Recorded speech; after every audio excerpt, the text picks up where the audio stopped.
is it?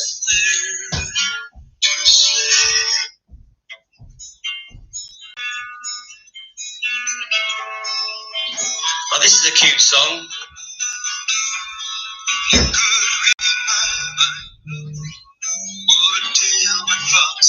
Come on, we like this, yeah, guys?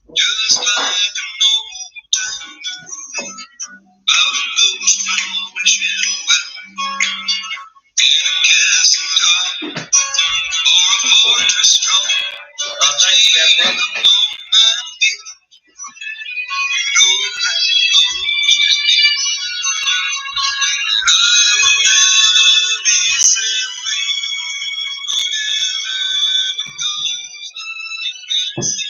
Oh, beautiful song. Beautiful. Come on, guys.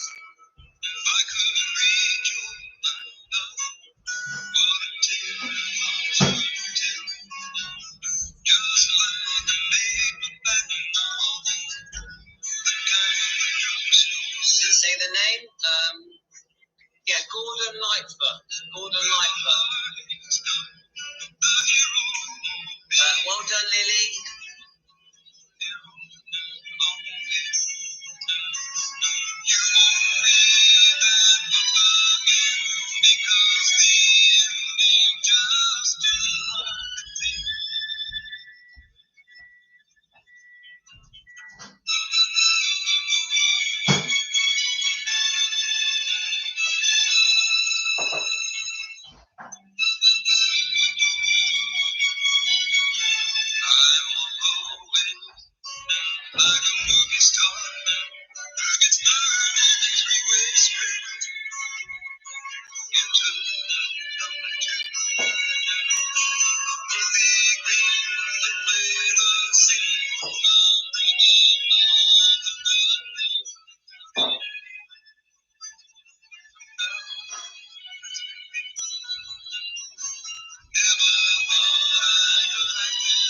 Yeah, I agree, Lily, I agree.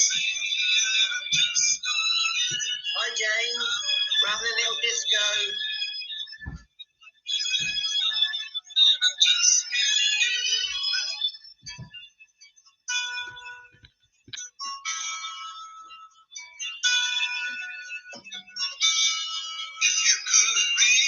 Oh, I love this song so much.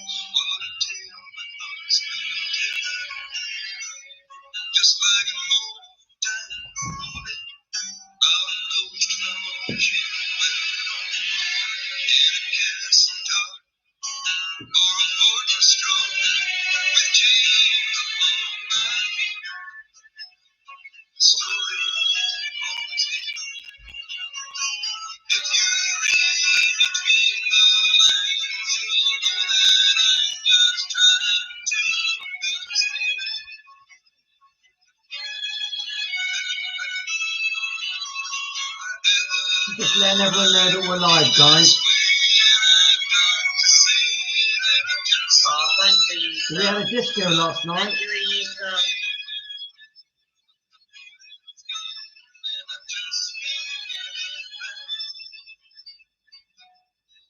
Just take me a while to message everyone that we're live. Morning to all of you. Last night's disco. That was... Oh, Elisa just bought me a coffee. Thank you. I love that song. I'm just messaging everyone, guys.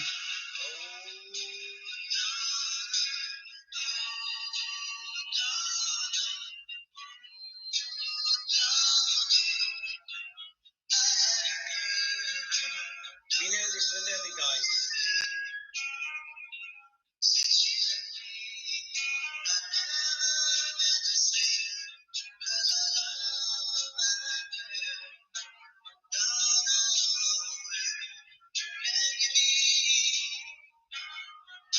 Hi, Mary. Oh, yeah, Richie Valens, I think. I think you're right. Yeah, I think it is Richie Valens.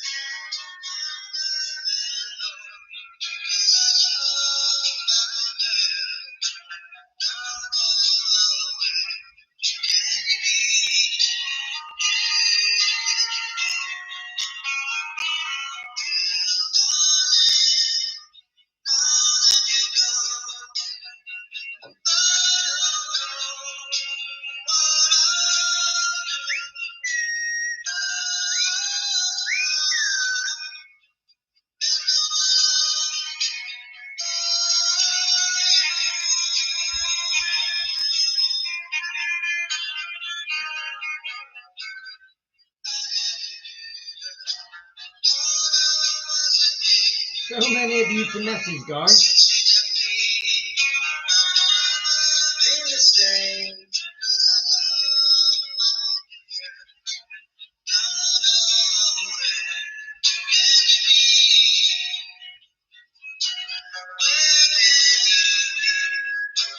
Oh, darling.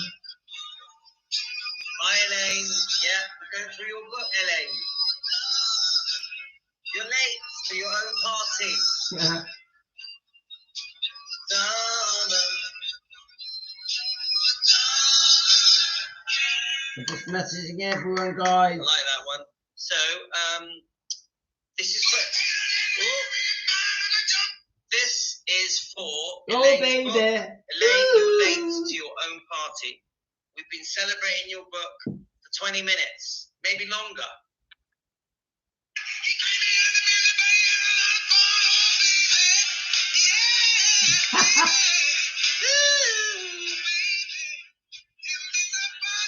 So Sunday morning, guys. Happy Sunday morning.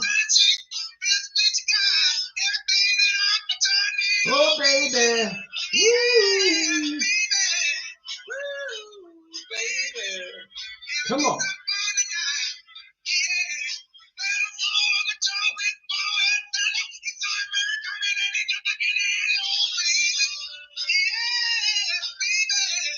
Okay.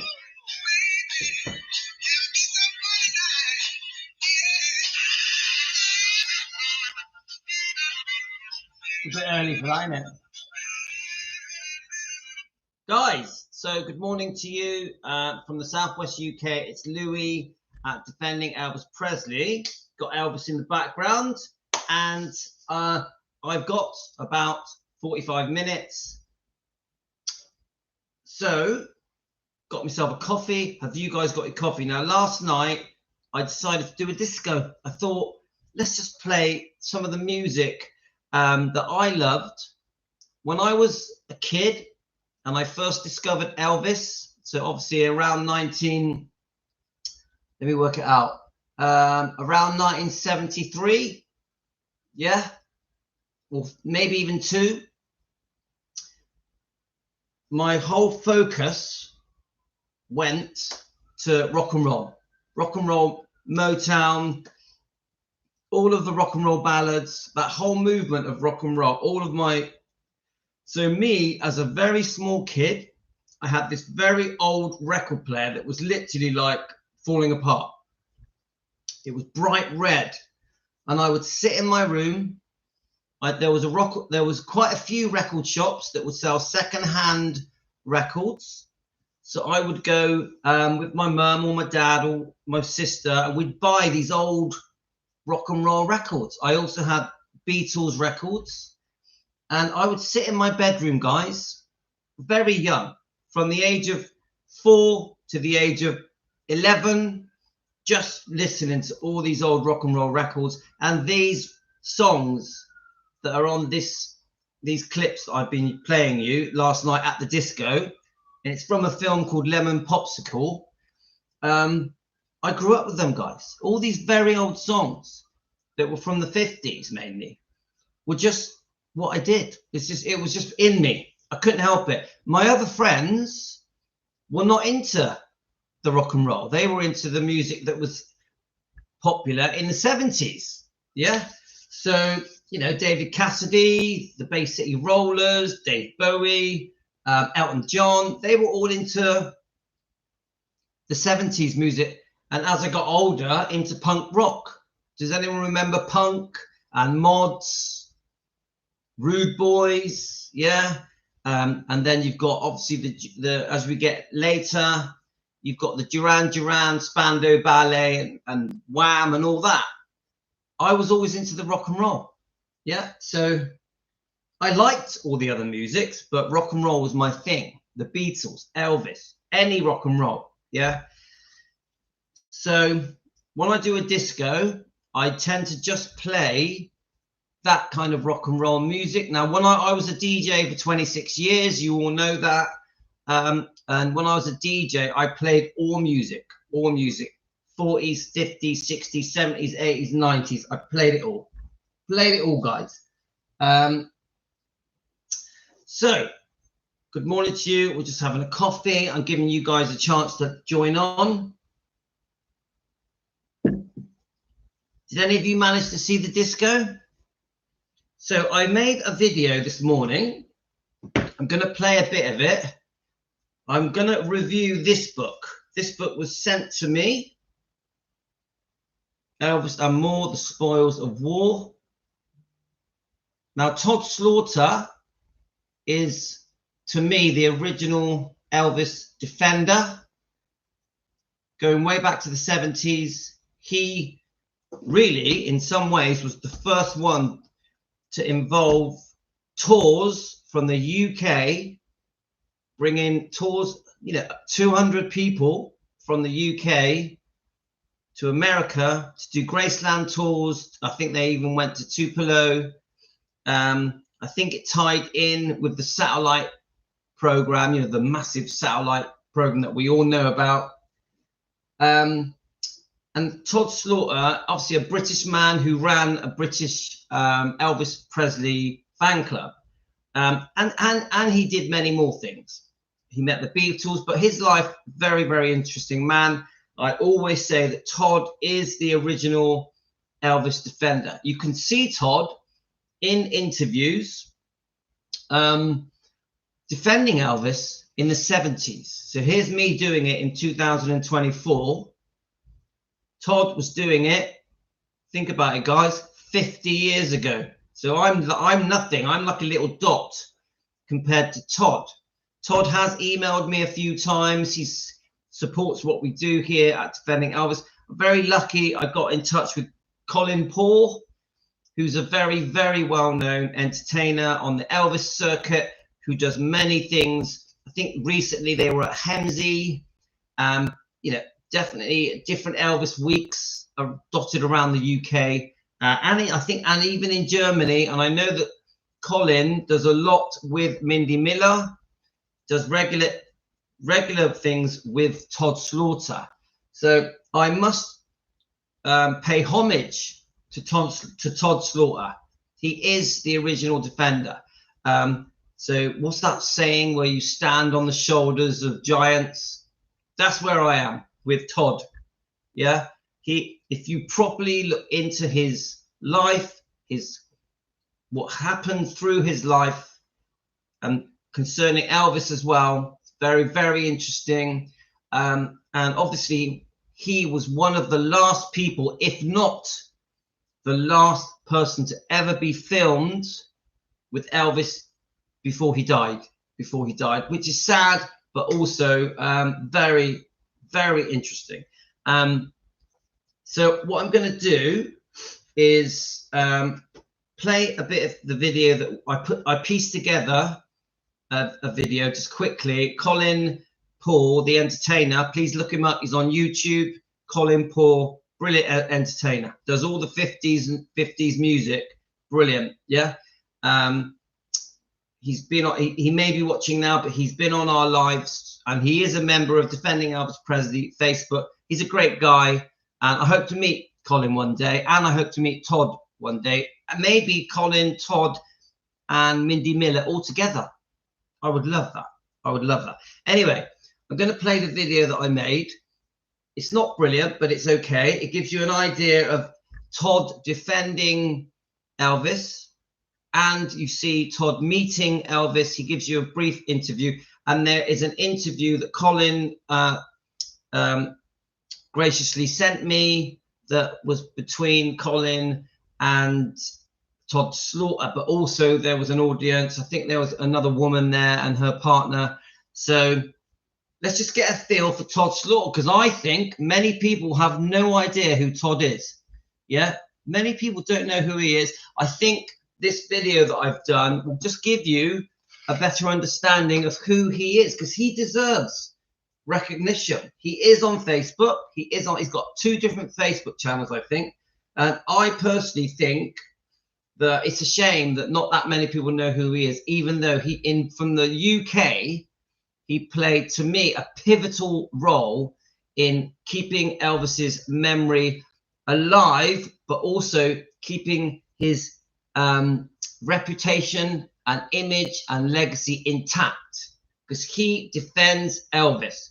And the way that he's questioned in an old 1970s, it could be early 80s interview, the way that he defends Elvis is just brilliant, brilliant. He defends from the heart.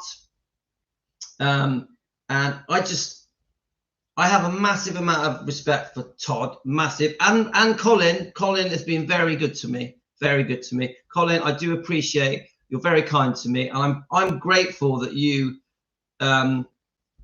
show support for us here at Defending Elvis Presley. Right, let's do it, guys.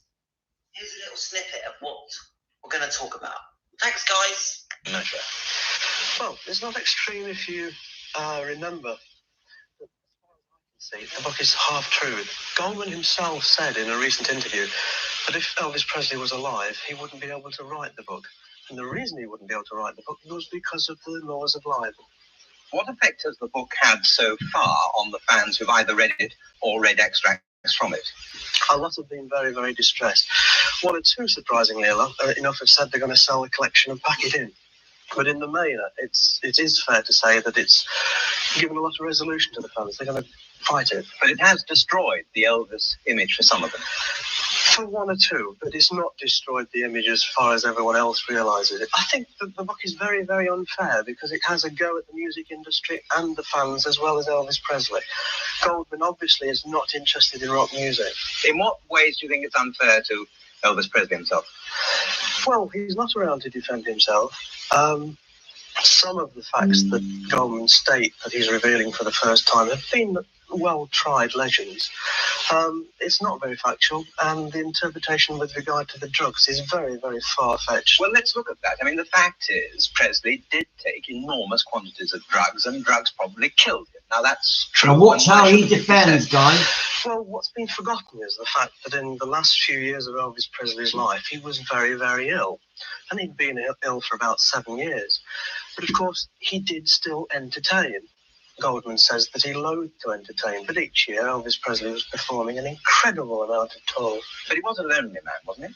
I'm sure he was. He was lonely because he had to be. You see, Elvis was one of the first stars of his kind, and consequently, no one else had had any experience whatsoever of handling such a situation, and the easiest thing to do was to surround himself by so-called friends to protect himself. You see, in calling for the book to be banned, I just wonder whether you're taking the whole thing too seriously, because although it may do something to diminish his personal reputation, it will do nothing to diminish the impact that his music made. Of course it won't. In fact, I mean, a call to ban the book is going out to the fans. We don't want the fans to be hoodwinked into buying it. No one is going to stop the publisher from selling the book. But we feel, and most of the fans feel, that it isn't fair to have a publication that's really only bringing out the same old stories over and over again, none of which have really been proved. But don't you think one of the problems is that fan clubs such as your own tend to put people like Presley on pedestals from which they are almost bound to be knocked off? Well, that could be said, but we have a fan club for Elvis Presley because we like him. There were fan clubs for John Lennon, who sadly is now going through the mill again, because they liked him.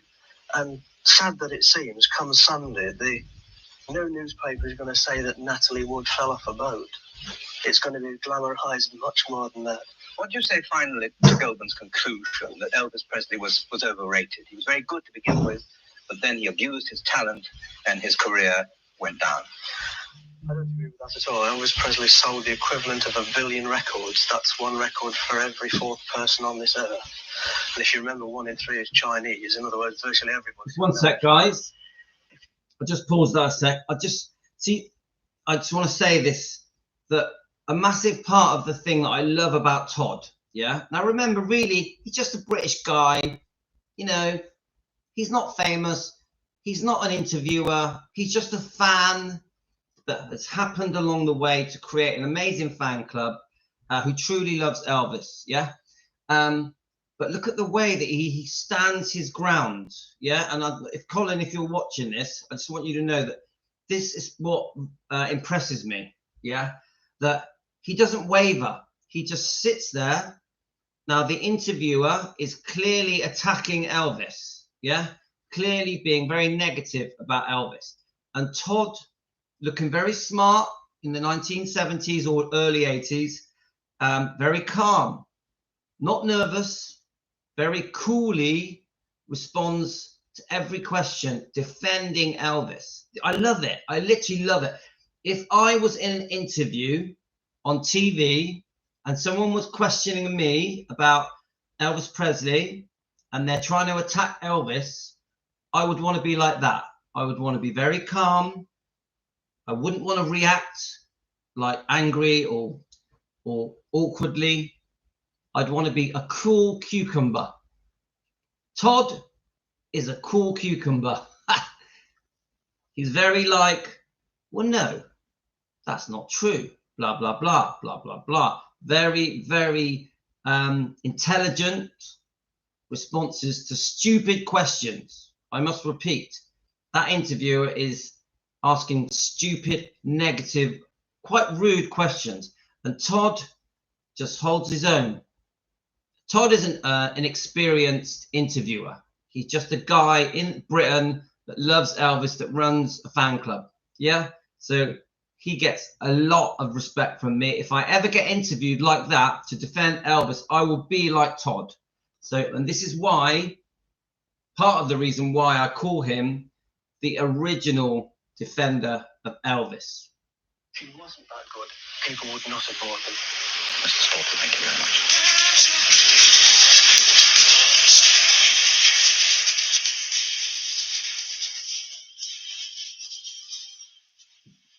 When it became apparent that Elvis Presley wasn't going to tour in this country, at least for the foreseeable future, we decided to take fans to the States, which we did. We used to take them to Las Vegas, see him in concert there, and as part of a holiday. But by the end of the 70s, Colonel Parker, Elvis Presley's manager, thought it would be a good idea for us to not go to Las Vegas, but to see Elvis Presley on tour. So we went to what turned out to be the very last two concerts that Elvis Presley performed. The film of me meeting Elvis was, in actual fact, the last piece of film ever shot of Elvis Presley. I was taken to Indianapolis Airport to be presented with an award for, at that time, being fan club president of the Elvis Presley fan club of Great Britain for 10 years. I was there on my own. I didn't have a camera, but I did have some money. So I went up to one of the news people and said, shoot a piece for me. And I gave him $100. And the film that you see is that piece of film. Now, it was said to me at the time that Elvis Presley wasn't very well. There'd been quite a lot of speculation in the press that his health was suffering. And there was a lady from a TV network in the States who said to me, if you get the chance to look at Elvis Presley closely, do so, because our makeup person thinks that he's got about 6 months to live. And as it turned out, it was just a little more than 6 weeks. Before meeting Elvis Presley, I'd met everyone, the Beatles, the Stones, anybody that you can think of, but nothing really prepared me for meeting Elvis Presley. And I guess, what do you say to someone that you've admired for so many years? And it's impossible other than to just be a bit of an idiot, quite frankly. Who said, look, in 3 weeks' time... So, I mean, even that is so impressive, yeah, that he's meeting Elvis. You can tell Elvis there, you can see that he's suffering the side effects of his chronic illnesses, his medication. He's a bit puffy. I wouldn't say he's that much overweight, but just puffy. And you can also see that Elvis is polite, friendly, and gracious, respectful.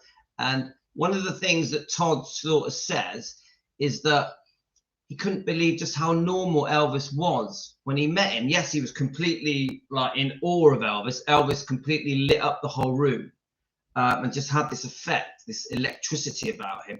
But very down to earth and very kind. And you can see the way he greets and introduces himself to Todd Slaughter.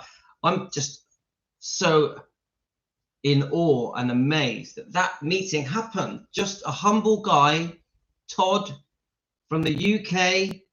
Yeah, he does look gorgeous. Todd from the UK, just a British fan. Yes, he brings over 200 fans. Just the meeting of a very, very simple person, Todd. Well, actually, he probably isn't simple. He's probably like very complex. But my point is a very normal person. Todd looks very normal, just a typical British guy who's a proud fan. And what he's there 6 weeks before Elvis dies, meets Elvis, literally cannot believe he's meeting Elvis, almost speechless. He makes a joke of the fact that he could hardly speak, even though he'd met other people like the Beatles, etc. So amazing that it even happened, and that one of the last times that Elvis is filmed in public is with a British fan, Todd Slaughter. Wow, guys, come on. Now remember, Todd is an Elvis defender, was before he met Elvis, was after. His fan club was like extremely successful for many decades. So I'm just a very proud person. I'm a British man. I was born in England. My parents are from Cyprus, but I was born in England, so I'm a proud British man. And I'm proud to say that Todd Slaughter represented our country, the UK, with pride and has defended Elvis his whole life. Now, he does have a YouTube channel. Please jump over. There's many Todd Slaughter YouTube things. So I'm just going to play a small section of this very recent interview, or sort of, it was a show to do with Colin Paul, the entertainer, who sings not just Elvis, also he sings very well-known 1950s rock and roll stars from the UK as well. Is it Billy Fury, etc., and others? I highly recommend Colin Paul. He's great. He's very heavily involved in many Elvis events. If you put his name into YouTube or Google, it'll all come up. He's very well known. He does a lot with Mindy Miller and other people that are heavily involved in the Elvis world. So a big shout out to Colin. And Colin forwarded this interview to me. I won't play all of it, because what we're going to do, we're going to review Todd's book. We're just going to read some of it and maybe read the first chapter. This was sent to me by, I don't know who, but one of you guys sent it to me, so I really appreciate it, guys. Please let me know who sent me this so I can thank you. Anyone that sends me a book, that the address is in the description, so you can send the book, and I will read the books you send me. I will slowly go through the chapters. My intention later is to do chapter 2 of this book, Once Upon a Time with Anita Wood. I have been sort of thinking lately that I want to do a lot more book reading, but I have been thinking that I want to try and post some more footage of Elvis singing. I want to try and find some old clips, maybe movie clips, and Elvis singing that are not copyrighted, that YouTube will allow me, because I do think we do a lot of defending here. So obviously a big purpose of this channel is that we defend Elvis Presley, but I think we are also an Elvis channel, and I do think that we've got a bit too serious, guys. I don't know if you guys agree. I think we've got a bit too serious. We must remember that we are Elvis fans. We love Elvis for the way he looks and the way he sings and his personality. So I am going to start trying to do things that are just a bit more fun, not taken so seriously. I'm still going to read all the books. I'm still going to do Elvis defending, but we need to have a bit more fun on this channel. I really believe that. Obviously, we've gone through a difficult week where, you know what I mean, guys. We've had a difficult week, and I think things got a bit serious. So I just want everyone to know, many of you have sent me messages of support, which I really appreciate. I just want you to know I have no hard feelings. I fully forgive anything that's happened. There is no bad feeling. I only send love to these people. We can't control other people, but what we can do is control how we react to other people. So my attitude is, if I feel that we've been how can I say it in a friendly way, if I feel that we've been mistreated, me and Team Elvis, I'm just going to forgive, guys. I'm going to forgive. I'm going to give back love, forgiveness. I'm going to come from a kind place, a good hearted place. I'm a Christian man. I forgive. No hard feeling. I send love. That's it. It's all love here, guys. So I do fully support. You guys have given me a lot of support, and every day I'm getting messages. You might have seen that on the YouTube channels of people that basically feel sorry for me, that feel that I don't deserve it and that I've been mistreated unfairly. And I appreciate your comments, guys. It's very kind of you. Very kind of you. But my way is not to backlash or to shout back or to react. I just forgive and move on. Forgive and move on. No hard feelings, no bad feelings. Let's just move on. Yeah. I massively don't take my life for granted. I don't take each day for granted. I live for the moment. I live for today, and every day to me is a special day. Every day is an opportunity to be nice, to be kind, to be good, to have fun, to enjoy life, to appreciate life. Every minute of it. Yeah. So that's where I am, guys. Right. So let me quickly read your comments, and then we're gonna read. Now, I'll tell you what, I am really enjoying the reading. I really thoroughly, like all of you. Linda, you've been so kind to me. Karen, and whoever sent me this, you've been so kind to me, guys, with these books. I think you've created a monster. You've created a monster, guys. I can honestly say I now like reading. I like reading. Ha! Who'd have thought it?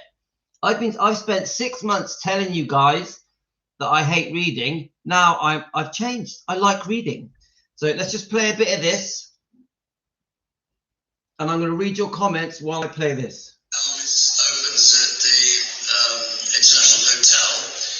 We think it'd be a good idea if you take a couple of hundred Linda. hours over for the opening. And I said it would be a fabulous idea. But Elvis fans are Sid Alice and the kids, so they're going to have to save up to go all over for the when the planning was being filmed. I got a call from somebody at RCA, Roddy Burlick, I think, who said, look, in 3 weeks' time, Elvis opens at the International Hotel.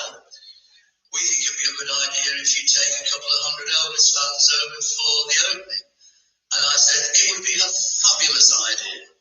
But Elvis fans are Sid Alice and the kids, so they're going to have to save up to go. Also, you ain't going to get a passport if you've not got one in less than a month. And when you've got your passport, you've got to get a visa that will take 6 weeks.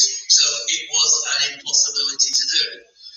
I then contacted Colonel Parker's office and said, look, thanks for the kind enough money to go, because although it was only, I think, 180 quid eventually to go to the States and Nashville, Memphis, Tupelo, and LA and Vegas, of course, people had to save for it. And £189 then was a lot of money. And if you were going with your wife or somebody else's wife, you had to, really save hard.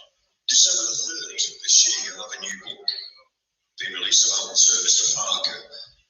You released a book, say 18 months ago, on Tom Parker. Tell us the difference between the two books, if any. Is it revamped version of your own book? No.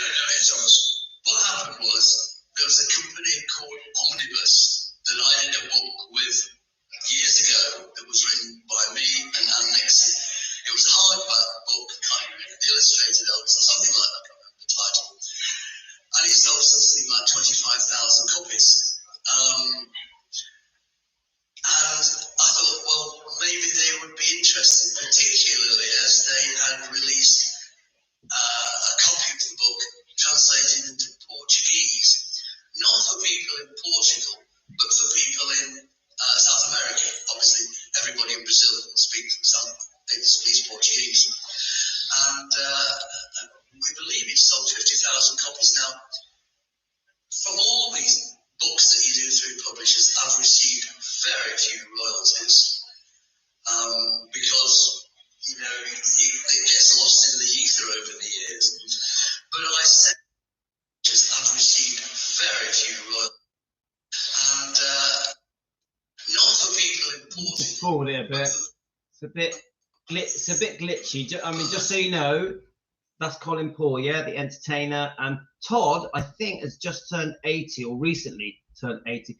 I think he's had some very serious health issues. So he's still going strong, guys. He's still doing this thing. That old expression from up north, I've heard ducks fart before. It's definitely worth a book. And this is the book called The Prince of War. Yeah. Okay, let's talk about a few things now that I think the fans could be excited about if it happens. Past couple of interviews, we've talked about the Presley releases, and that's amazing. And so when you told us that it's not going to happen, do you still stand by that thought? I would like to see it happen, but you know, every time he says it's going to happen, it doesn't. Now, there might be reasons behind that. I mean, and in the meantime, the Netflix of this world are bringing out their own documentaries. It's all surrounded by the 68 special and the little bits of film that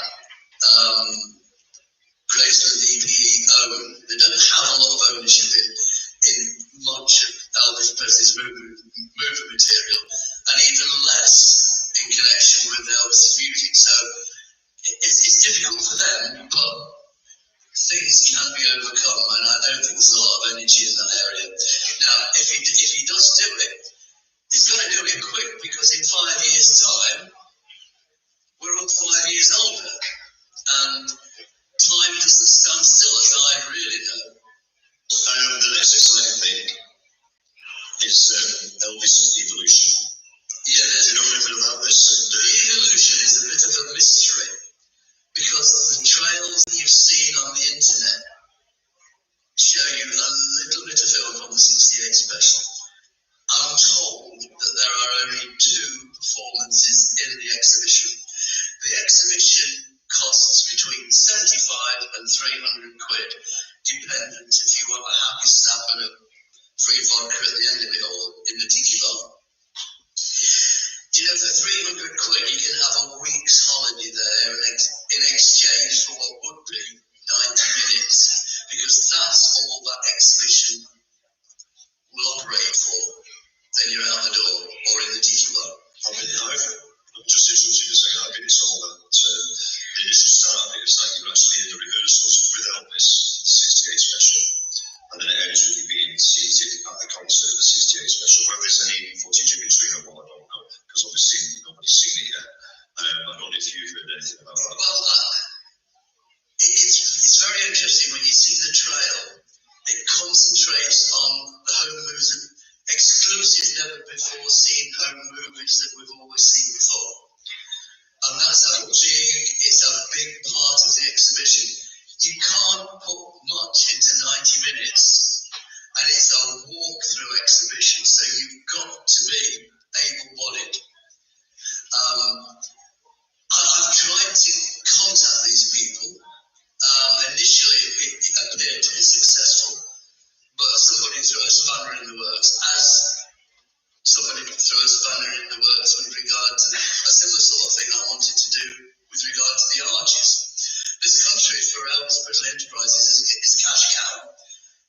Everything that comes out of the UK is highly successful.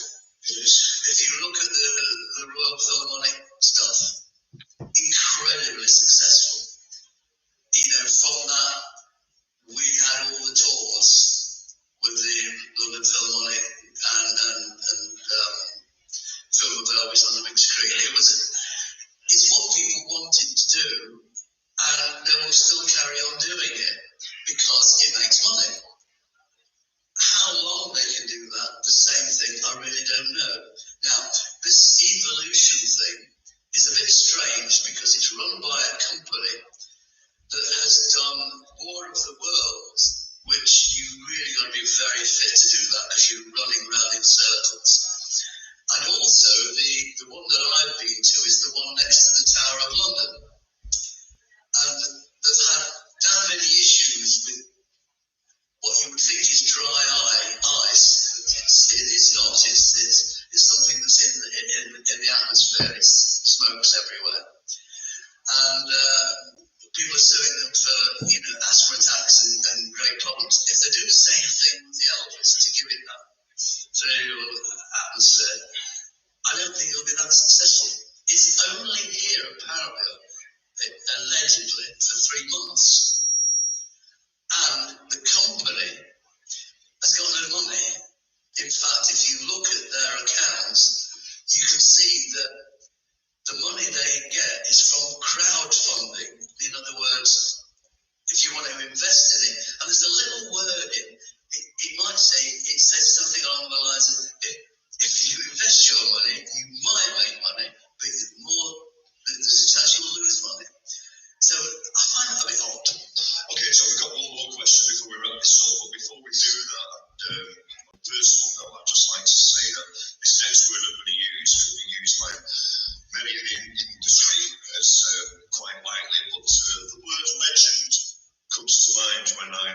privilege of talking to this guy because of the sort of things that he's done in the Elvis world that would not have come to fruition if this guy had not been involved.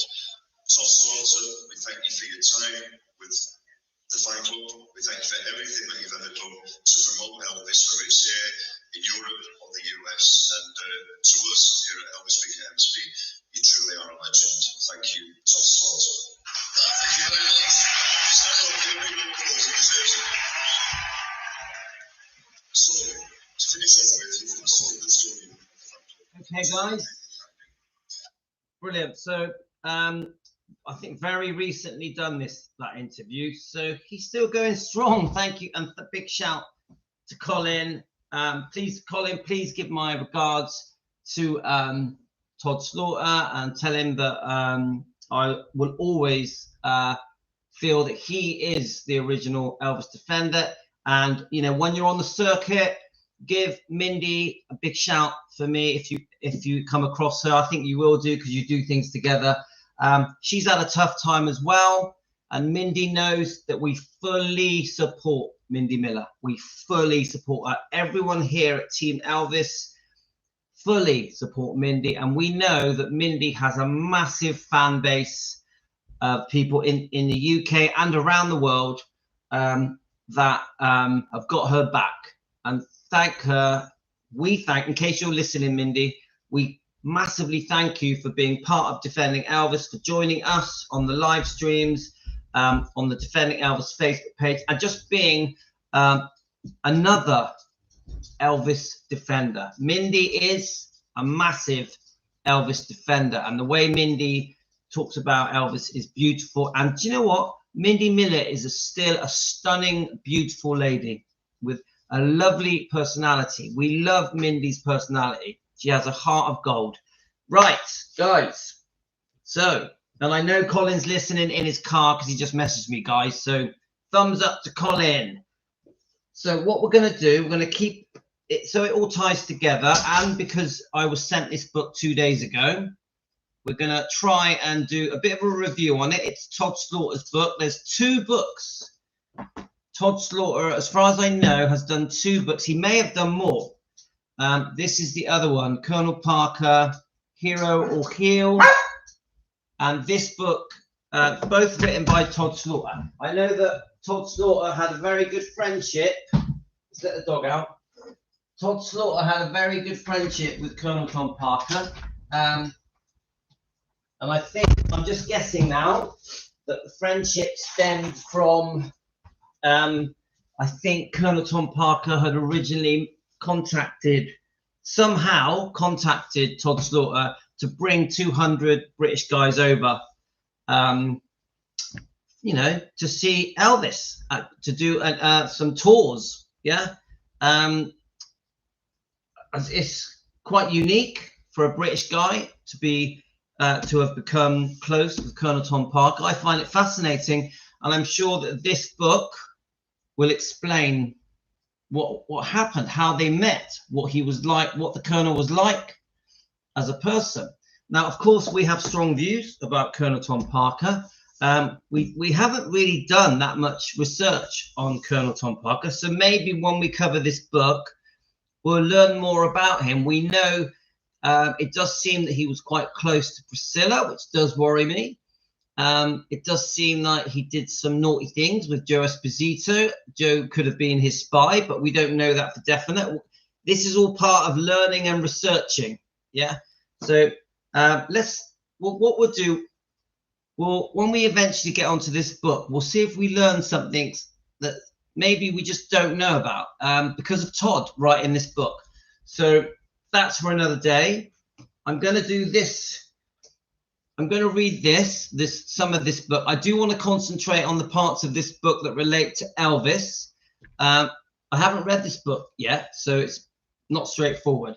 I'm just going to give it a go. I think the dog's going to want to come back in a second. So it's called Elvis and More, The Spoils of War.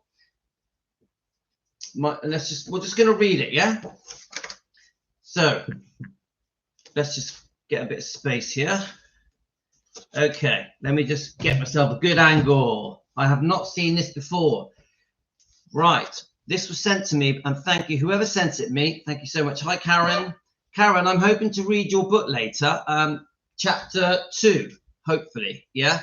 Let's just see how it goes with the kids. Actually, I'll quickly let the dog back in. It's pouring with rain here. Pouring like the worst weather. Come on. Literally the worst weather you could have. I've got my coffee, so I hope you guys got your coffee. So we're still having problems with notifications, guys. I don't know what to say. There's not much more we can do. There's 30 of you watching. I know many Memphis Mafia blame the Colonel, but they also tried to shift blame away from themselves. It's such a mess. It sure is. But I do want to do a lot more research about Colonel Tom Parker. I want to understand the relationship between Elvis and the Colonel much more, and Vernon as well, and even with Gladys. So, you know, I'm very, from 1 to 10, I'm on 1. Yeah, I've got so much to learn, guys. Oh, thank you, Lorna. Right, I'm going to just read this, Elvis and More, the Spoils of War. This is an introduction. This is an autobiography of the world's most well-known fan club president, Todd Slaughter, not through celebrity, but because of his unforgettable name. His encounters with the rich and famous occurred not that anyone wanted to meet him, but everyone wanted to talk about Elvis. Conceived on the battlefields of Flanders, coastal Belgium, World War II, adopted into poverty by loving parents, and growing up in the cosmopolitan East Midlands city of Leicester. This is the story of one of the man's determination to promote and preserve Elvis Presley's legacy. And I'll tell you what, he's done that. He's still doing it now. He's 80, even with very serious health issues. Todd's passion for Elvis is unquestionable. One of the interesting things I learned about Todd, that he was into tap dancing. Do any of you remember Roy Castle? Roy Castle. Do any of you remember him in the UK? He had his own show, and obviously a brilliant tap dancer. I think, if I've got my facts right, that Roy Castle, who I was a massive fan of Roy Castle in the 70s. He taught Todd how to tap dance, I think, if I've got my facts right. Roy Castle taught Todd Slaughter how to tap dance. Todd Slaughter used to be a really good tap dancer. I think he said in the interview that he got to gold standard tap dancer. I'm pretty impressed with that, guys. You did tap dancing, Emily. My wife is a good tap dancer. She did tap dancing for about 3 years. My wife's just good at everything. My wife's mum, she was doing like 7 or 8 clubs a week as a child. It was something that my wife's mum really wanted. Yeah, he was. Yes, I remember him with his little trumpet. I as a child growing up in the 70s, I loved Roy Castle. Loved him. So Debbie used to tap dance as well. I love tap dancing. I'm a big Gene Kelly, Bing Crosby person as well. I love Gene Kelly and Bing Crosby. You know, all those sort of musicals that was, I think, in the early 50s, the 40s. I loved them, guys. Loved them. Right. Let's have a look. So Todd's passion for Elvis is unquestionable. His achievements for Elvis and for the official Elvis Presley fan club and the Great Britain and its members are remarkable. His involvement with entertainment industry moguls is unbelievable. Despite bad luck, bad health, bad people, Todd has survived. And I think, you know, the pirate radio industry that was obviously booming in the 50s and 60s. I think Todd was involved with that, I think. I'm just guessing a bit here, guys. I think, you know, the DJs that all became very, very famous from, is it Radio Caroline? Yeah, I'm guessing again. I think Todd knew them all. Yeah, even the infamous Jimmy Savile, who obviously is a big no-no. Yeah. So let's keep going, guys. So looks like this was written in 2020. There's a picture of Todd here as a child. He ain't changed much. Still got the same hairdo, my friend. Right. Introduction. Right, let's do it. I am proud to admit that Elvis Presley had dominated my life. That makes all of us. Yeah.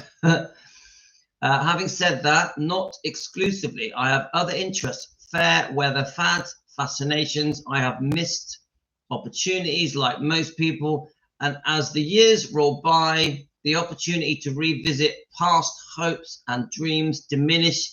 I hate my age. Yeah. Though my respect for Elvis Presley, I have been able to do things most people can only dream about. I have been able to peep through from the outside into the world that is both magical and challenging. It is also a prohibitive environment where lack of talent is instantly visible. There is no room for a great pretender or a chairman. There had never been an artist like Elvis Presley. He was sculpted and perfection. He was sculpted to perfection. His frame, his torso, his face, his gait, and his hands were flawless. Added to this mix of magnificence was his voice. Not only ordinary voice, but a choral variety of human sounds that transmitted warmth and passion, spirit, soul, and sexual gratification, a style to be admired, exalted, emulated, but never equaled, copied by many, impersonated by thousands, but none ever coming close to Elvis. The consummation of excellence. Yes, Elvis has dominated my life, and I'm pleased that I have contributed to the preservation of his heritage in some small way. I'll tell you what, that's a lot of words tied together. I'm surprised I was able to read that, but beautifully put, beautifully put. You sure was, Emily. Hi, Teresa. Yeah. Oh, that was a mouthful for me. Right, okay, let's keep going. I'm getting it, guys.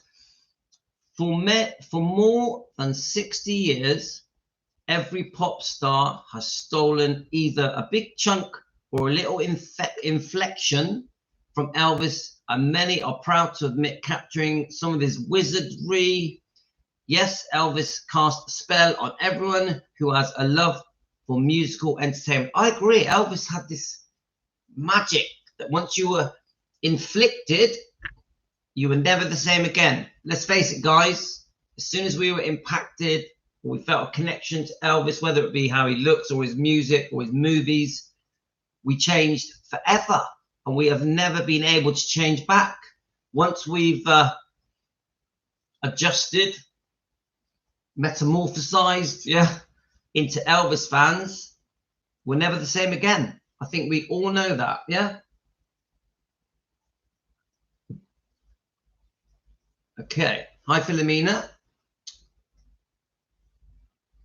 I never, ever considered myself worthy of investing in a pair of blue suede shoes and skin-tight leather outfit.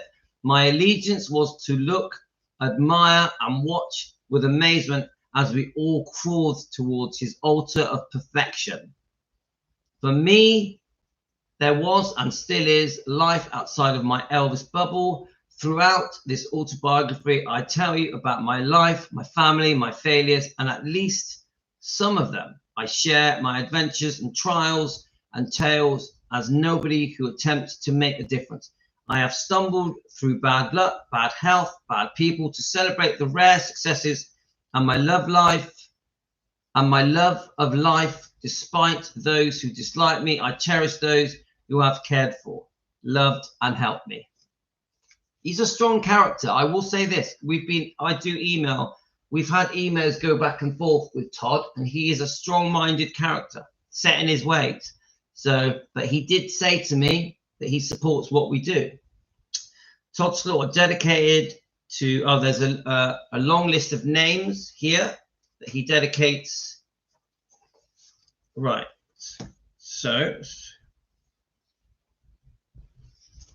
I wanted to see if I could find a chapter that talks about Elvis. Obviously, this is a very detailed book. Let's just have a look. Let me just see if it gives us a... Hello, beautiful girl. I'm hungry. Say hello to Team Elvis. No, I'm hungry, Daddy. Okay, I'm just gonna. All I'm gonna do. I'm just gonna read. Let's have a look. Yes, help yourself, my beautiful girl. I'm gonna. I don't actually have that long. I'm gonna read the back page. Todd Slaughter has been involved with the official Elvis Presley fan club of Great Britain for 6 decades, and having somewhat a memorable name as well, known within the music business. However, Todd was a child born outside of wedlock, and his birth name was Brian William Gitchum. Of course you can, darling. His birth and mother, Betty, who during World War II was a member of the ATS and was deployed in Belgium as part of the 21st Army Group as an anti-aircraft gunner.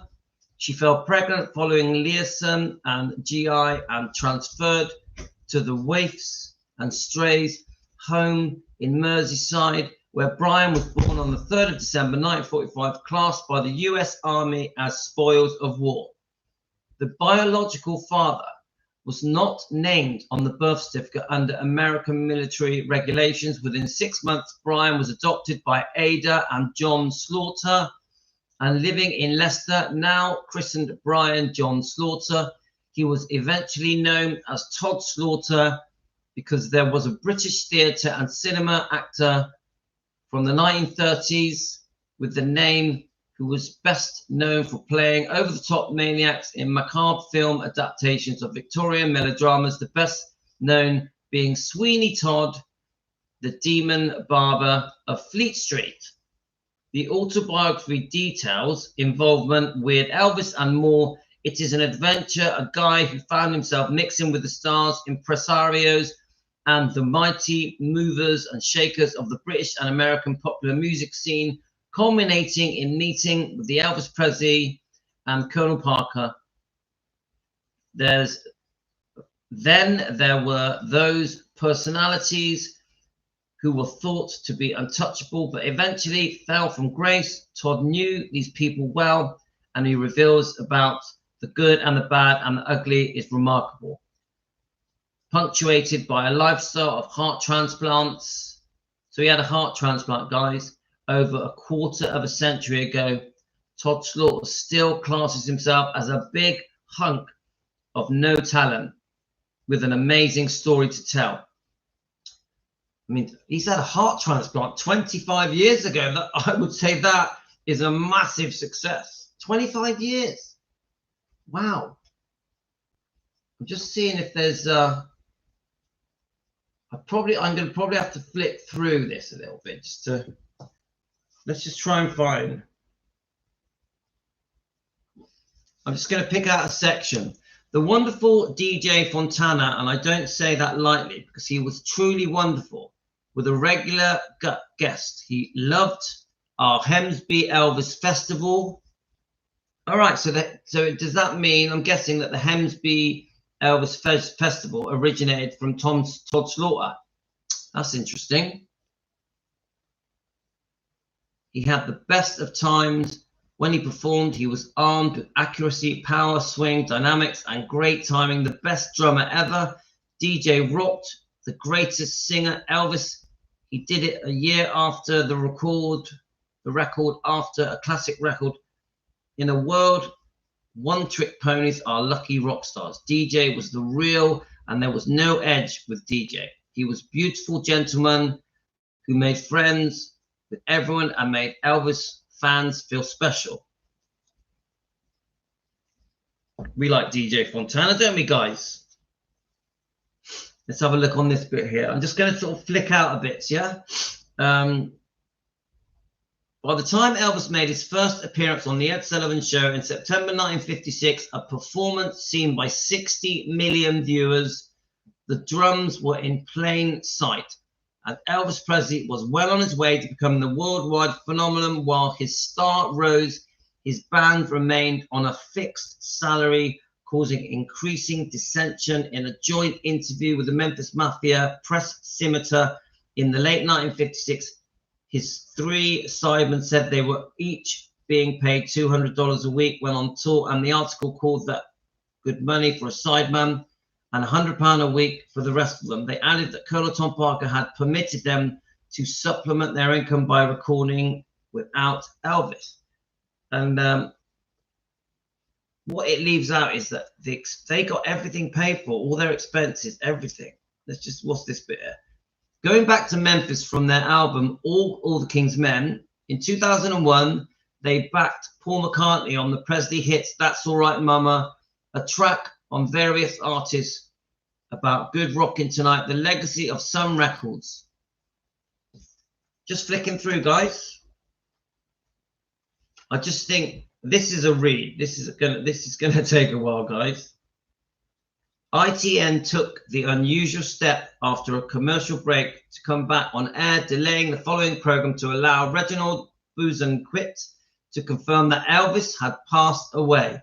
Mark Wesley, who was in the Daily Mirror, sponsored newsreaders that evening, announced the death of Elvis Presley on the radio telly Luxembourg. Music fans all over Europe, a distressed Tony Prince threw away the playlist and dropped all commercials and only played Elvis music all through the night. That evening, it was calculated that the English service of Radio Luxembourg had a pan-European audience of 200 million. Whoa! The world's greatest listenership. Wow.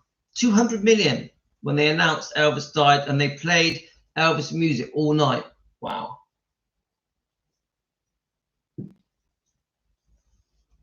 I like the idea of making more Happy Alive, Louis. I think it's a great idea. Yeah, I just think sometimes we just get a bit too negative. So I'm trying to get a balance. So we're going to read some of the negative books, but we're also going to read the good books, like Karen's book. Let's have a look. I'm just flicking through. Whenever I see the word Elvis, I read it. I'm going to read it. Let's have a look. Let's try this. It's a bit of a gamble, mine. RCA Records owned all of Elvis's music recordings.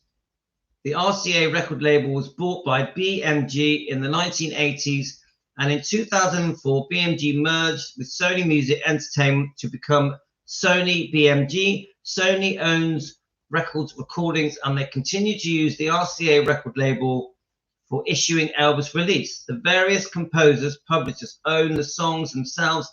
People are confused about the ownership of the records and that of the songs. They do not understand a deal Elvis and his manager made in the RCA in 1973. Now, you guys, I've always blamed the divorce for this deal, where they bought all the from pre-1973. They bought Elvis's recording rights. I've always blamed Priscilla's divorce for this, the fact that she was just too greedy. Elvis began his recording career with Sun Records in Memphis in the summer of 1954. Sun Records owner, producer Sam Phillips sold Elvis's recording contract and the catalog of Elvis Sun recordings to RCA in the fall of 1955. Elvis began recording for RCA in January 1956 and continued under the contract with RCA for the rest of his life. Elvis never had ownership of his Sun Records or RCA recordings.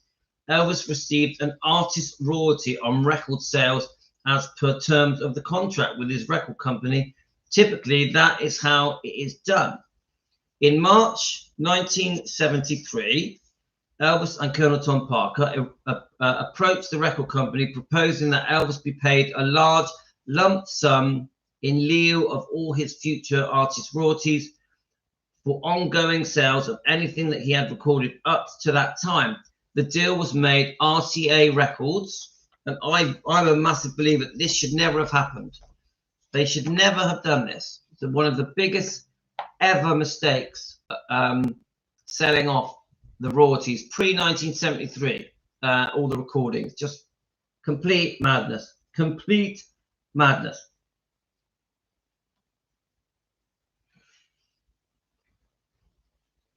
Okay. They paid 5.4 million, of which Elvis and the Colonel split 50. That meant that Elvis and therefore EPE no longer received his artist royalties for the ongoing sales of any recordings created before March 1973. However, Elvis did continue and does EPE to get his artist royalties on sales of recordings created after March 1973. Some people think that Elvis had a share in the ownership of his recordings and that this is what he sold to RCA. He did not. Right, okay.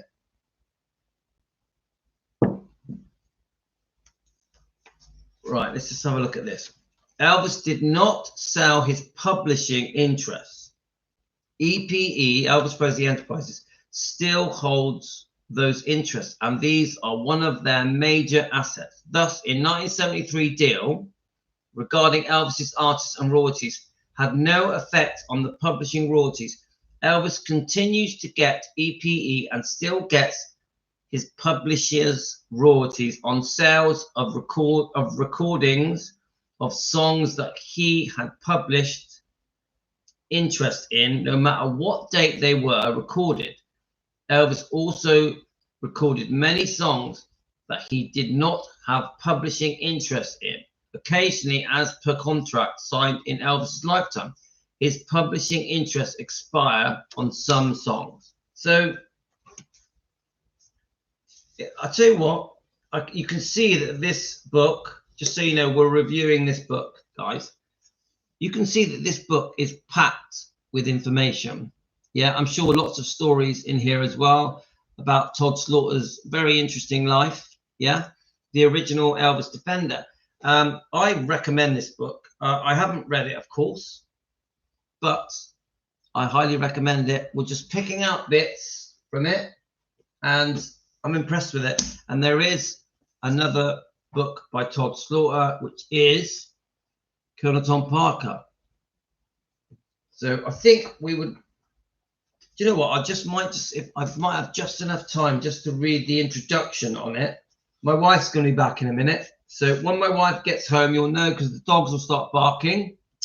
And I'm going to have to go, guys. But I am coming back to read Karen's book. Probably a couple of hours after that. Yeah.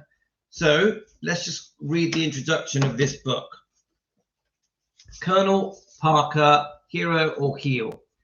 This work is not a biography, but an overview of the private and commercial life of one of the world's most famous, some may say infamous show business managers. Being the boss of a business, a football team, or an entertainer attracts a variety of praise and abuse. And since Elvis's death, Colonel Parker has been vilified from all quarters. Let's face it, Colonel Tom Parker, right until he died, got a lot of hate. A lot of hate. I was battered and bruised when Elvis died. He was my hero, the voice I turned to when I needed solace, the man who spearheaded my social existence and enabled me to cultivate lifelong friendships with like-minded souls. It would be wrong of me to say that Elvis knew me, but he was aware of what I did, and that was a thrill. On several occasions, he acknowledged me on our party of fan club members from the stage, and when we were in the audience. How good is that? Elvis acknowledged Todd Slaughter. That's amazing.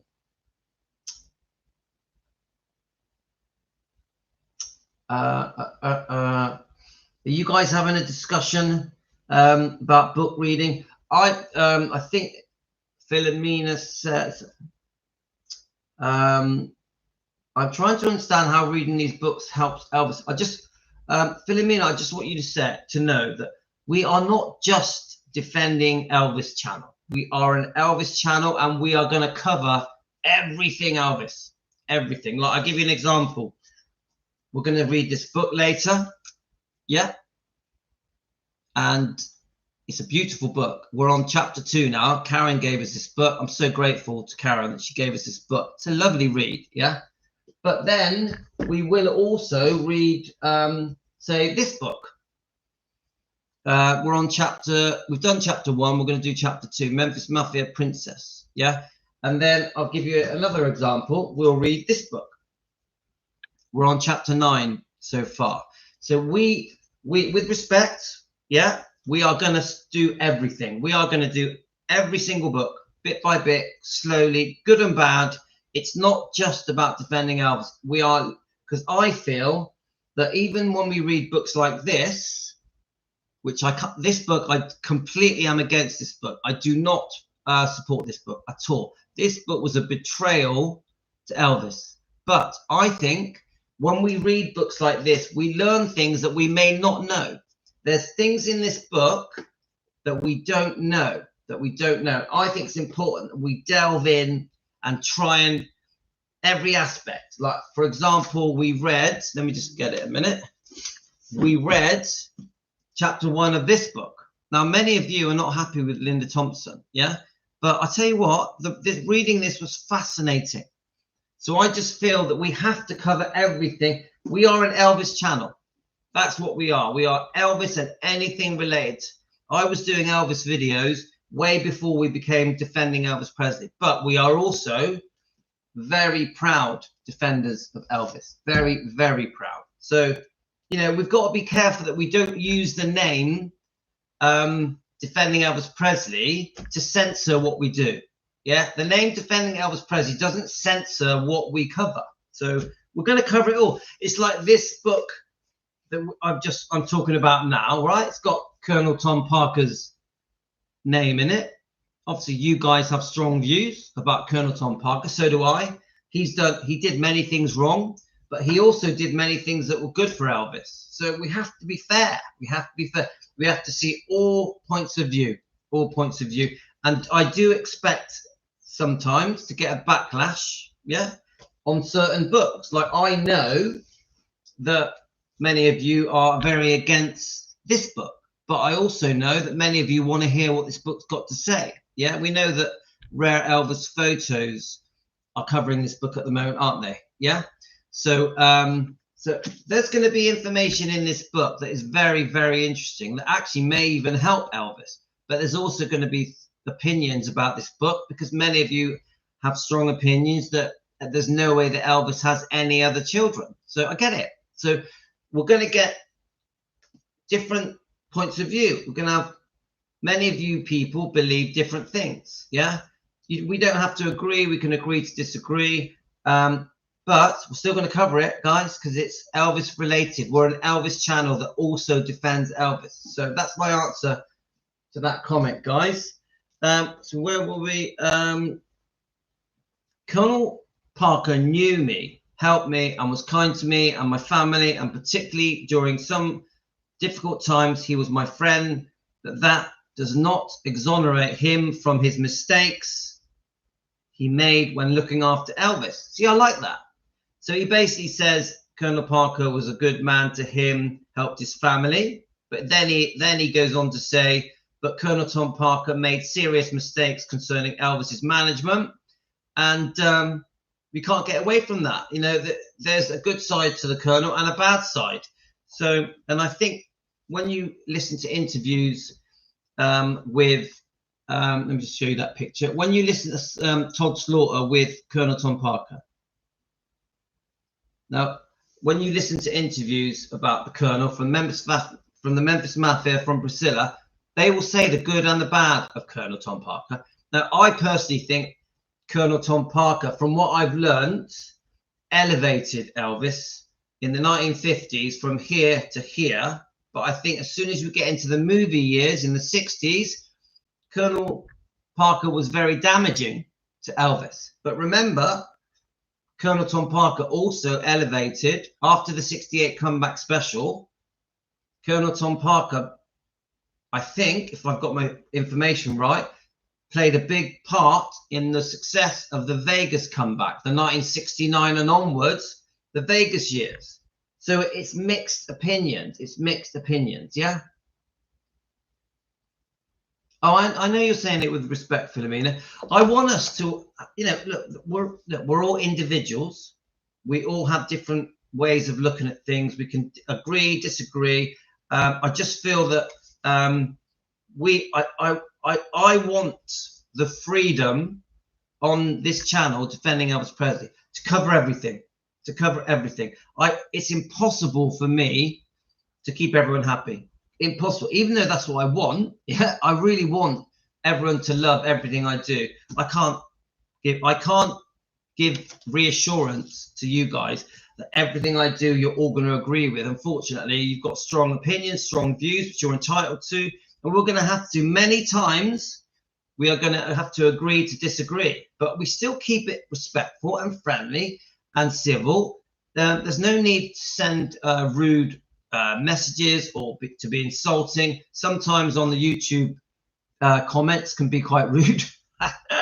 Some of them do make me laugh, but I tend to just delete the really rude comments. But I also respect that people are allowed to disagree, have their points of view. So it's not all easy, guys, but I still love it. I love what we do here with Team Elvis. I love the fact that we do what we do together as Team Elvis.